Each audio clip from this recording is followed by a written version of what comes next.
Overpacking is the first mistake travelers make, and I was no exception. I carried over 100 liters of gear across Southeast Asia. What I learned? You only really need a carry on, and it'll change how you travel forever. Oh.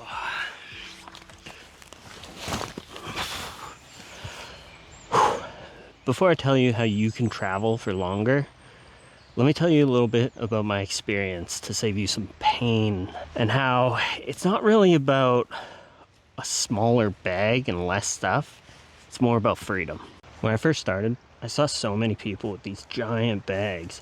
I thought that I should do the same. They were obviously onto something that I wasn't, and I wasn't aware of. Even though I saw countless videos of people telling me to pack lighter, pack smaller, you'll travel farther, I just thought more supplies meant I was better prepared. Spoiler, I definitely wasn't. I thought since I was going for an undetermined amount of time and I wouldn't know exactly what kind of climate I would be going to, I should just pack as much as humanly possible to survive every single thing that I could encounter. Little did I know I wouldn't use 90% of the stuff I brought with me. Now, imagine this. I'm on an island in Thailand, and I've got this big bag on my back and a camera bag on my front, just like this. I have to walk 3 kilometers across one of these islands to get to my ferry. So I set off in the morning, and I'm walking. It doesn't take long, like 20 minutes, something like that. And across my journeys, I'm doing fine. You know, I packed enough. I've got all my gear with me. I'm good to go. And then when I get there, it's time to relax. So I take off my bags, and guess what? I can't lift my arms.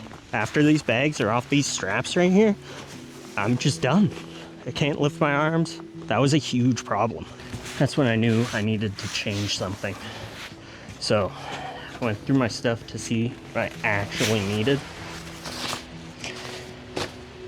And what I noticed was most of my stuff was just for off chances, like one-time use, or just junk I picked up along the way, or better yet, just in surplus that I wouldn't ever use. Who really needs 2 bags with over 100 liters of junk anyways? Also, the bag I brought was more for hiking than travel. So I went to a sporting store in Chiang Mai and found a bag that I would soon learn to love. From then I started packing super lightweight with just a single backpack, and I ended up picking up this bag. If you want to see how to pick a bag that works for travel, click in the top right. This bag was a lifesaver, coming in at 30 liters. That's 70 liters of supplies that I thought I needed, but I really didn't. So I ended up stashing my other bag in Chiang Mai somewhere safe that I could come back and retrieve it later at the end of my trip, which I ended up doing. The funny thing is months later, when I went back, I forgot what was even in that bag. That's how useless that stuff was. I didn't need any of it the whole time I was out there. I then went on to traveling with this bag for over 3 months in multiple different countries. By the end of my travels, I noticed something. There was still stuff I never used in this bag too. Even after cutting back by 70 liters, I still overpacked. That's when it hit me. Minimal travel isn't about what to bring. It's about what you're finally ready to leave behind.